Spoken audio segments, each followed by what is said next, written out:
Good afternoon, students. This side is Abhishek Goswami.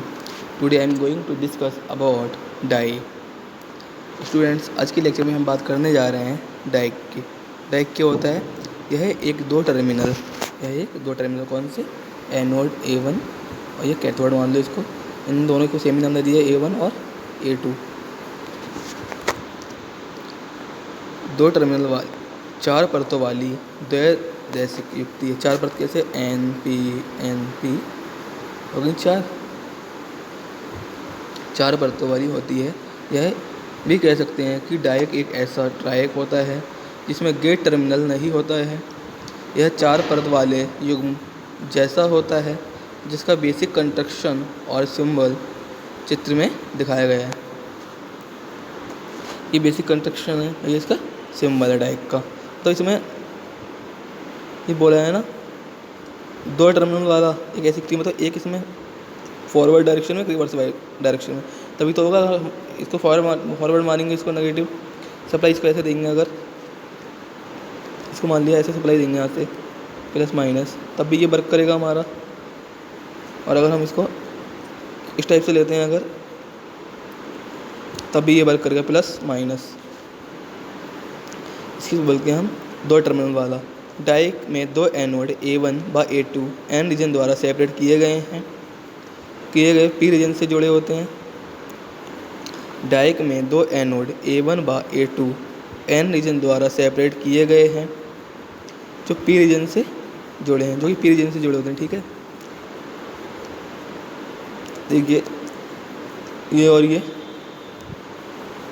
डायक का structure transistor से लगभग मिलता है, लेकिन यह ट्रांजिस्टर से निम्न कारण भिन्न होता है. There is no terminal attach to the base layer. The three regions are nearly identical in size.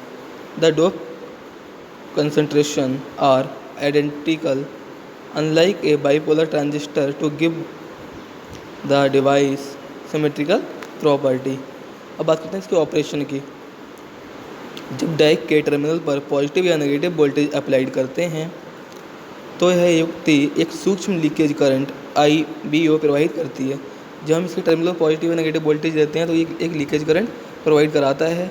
और जैसे जैसे अप्लाइड वोल्टेज का मान बढ़ाते हैं वैसे वैसे लीकेज करंट का फ्लो जारी रहता है. जैसे जैसे अप्लाइड वोल्टेज बढ़ाते हैं लीकेज फ्लो का करंट भी जारी रहता है.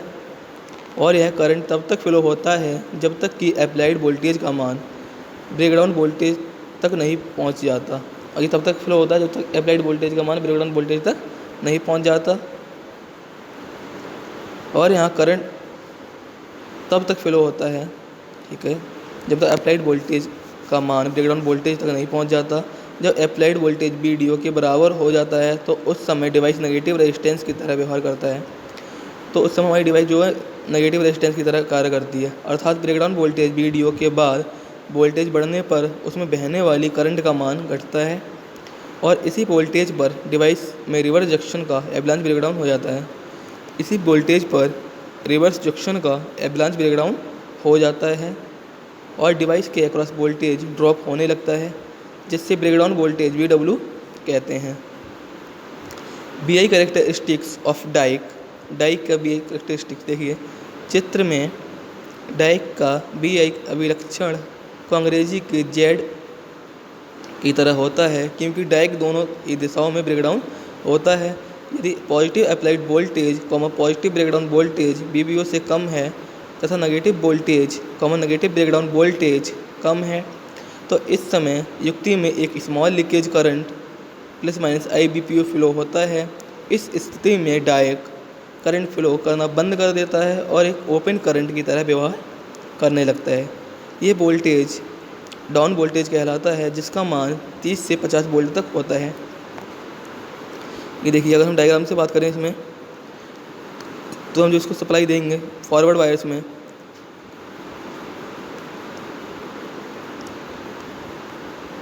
यहाँ से देखिए जब इसको फॉरवर्ड वायर्स में सप्लाई देंगे हम तो क्या होगा, तब ये हमारा N काम नहीं करेगा. ये वाला ये हमारा PN ये काम करेंगे, ये हमारा फॉरवर्ड हो जाएगा. ये NP वाला ये वाला रिवर्स हो जाएगा, ये हमारा फॉरवर्ड हो जाएगा. इसमें वोल्टेज कम आने लगेगा. जब बहुत ज़्यादा वोल्टेज देंगे तो दोनों वोल्टेज बराबर पहुंच जाएंगे और हमारा जो करंट का मैग्नीट्यूड होगा फॉरवर्ड इसमें बहुत कम होगा, और जब वोल्टेज बहुत ज़्यादा बढ़ जाएगा तो ये एकदम से फॉरवर्डली बढ़ेगा। सिमिलरली यहीं पे देखिए बढ़ेगा, और यही सेम रहने वाला है रिवर्स में नीचे को। अब देखते हैं आगे इसमें, जब अप्लाइड वोल्टेज पॉजिटिव और नेगेटिव ब्रेकडाउन वोल्टेज के बराबर या अधिक हो जाता है तो डायोड चालन अवस्था में आ जाता है और इसके अक्रॉस कुछ वोल्टेज ड्रॉप होता है, और चालन तब तक होता है जब तक कि डिवाइस का करंट ड्रॉप या होल्डिंग करंट के नीचे ना आ जाता हो। अब एप्लीकेशन की बात करते हैं डायोड का प्रयोग ट्राइक के ट्रिगरिंग के लिए या ओवर वोल्टेज से बचाने के लिए प्रयोग किया जाता है। इसका उपयोग लैम्प डैम्पर या हीट कंट्रोल में भी किया जाता है।